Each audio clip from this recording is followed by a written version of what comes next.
Dinasti Buwaihiyah, juga dikenal sebagai Buyid atau Buwaihid, adalah salah satu dinasti penting dalam sejarah Islam, khususnya pada era pertengahan kekhalifahan Abbasiyah.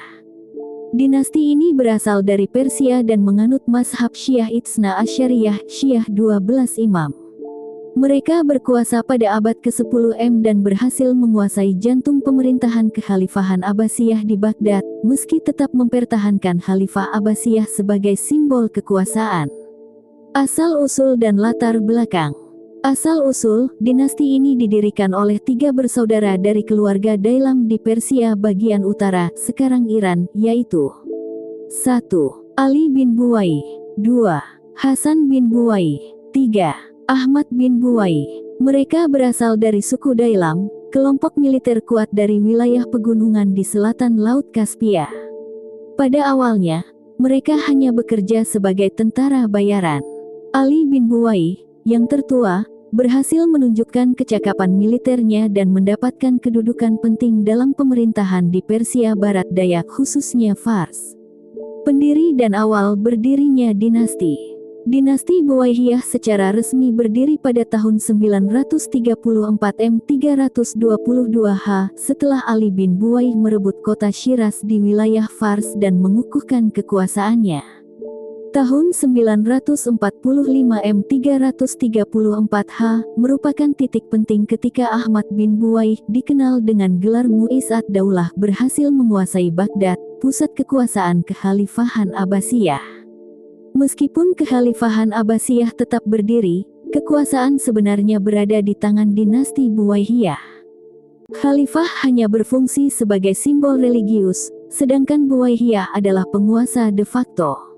Struktur kekuasaan dan politik. Dinasti ini menganut sistem kekuasaan bersaudara dan hereditas, artinya kekuasaan dibagi-bagi di antara keluarga, yang kadang menimbulkan konflik internal. Mereka membagi wilayah kekuasaan menjadi 3 bagian utama. Fars Syiraz dikuasai oleh keturunan Ali bin Buwaih. Rai dan Jibal dikuasai oleh keturunan Hasan bin Buwaih. Baghdad dan Irak dikuasai oleh keturunan Ahmad bin Buwaih. Penguasa Buyid biasanya menyandang gelar kehormatan yang diberikan oleh khalifah, seperti Mu'iz ad-Daulah, Rukn ad-Daulah, Adud ad-Daulah, dan lain-lain. Pemerintahan dan kontribusi. Walaupun Syiah, Buwaihiyah tidak memaksakan mazhabnya.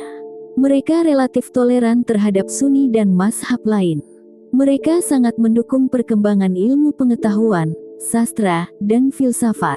Banyak ilmuwan dan sastrawan besar hidup pada masa ini, termasuk Ibnu Sina Avicenna dan Al-Mutanabi. Mereka juga memperkuat infrastruktur, membangun rumah sakit, bimaristan, masjid, madrasah, dan memperindah Baghdad. Pada masa Adud ad-Daulah 949–983 dinasti Buwaihiyah mencapai puncak kejayaannya, dikenal sebagai penguasa yang kuat, bijak, dan dermawan. Kemunduran dan keruntuhan. Setelah wafatnya Adud ad-Daulah, dinasti Buwaihiyah mulai mengalami kemunduran. Perselisihan antar keluarga mengenai wilayah kekuasaan. Melemahnya pusat kekuasaan dan meningkatnya kekuatan lokal. Konflik mazhab antara Syiah dan Sunni mulai meningkat. Tekanan dari dinasti-dinasti lain seperti Ghaznawiyah dan Seljuk. Pada tahun 1055 dinasti Buwaihiyah secara resmi berakhir setelah Baghdad direbut oleh Togrul Bek, pendiri dinasti Seljuk. Dengan itu, kekuasaan atas khalifah kembali ke tangan penguasa Sunni, dan hegemoni Syiah di pusat kekuasaan Islam pun berakhir. Warisan dinasti Buwaihiyah. Meskipun kekuasaannya tidak berlangsung lama, sekitar 120 tahun, dinasti Buwaihiyah memainkan peran penting dalam menjaga keberlangsungan kekhalifahan Abbasiyah secara simbolik, menjadi penghubung antara era klasik dan pertengahan dalam sejarah Islam, menumbuhkan budaya intelektual dan memperkuat posisi Persia dalam kebudayaan Islam, menjadi contoh bagaimana kekuasaan sipil dan militer bisa beroperasi berdampingan dengan simbol kekhalifahan religius.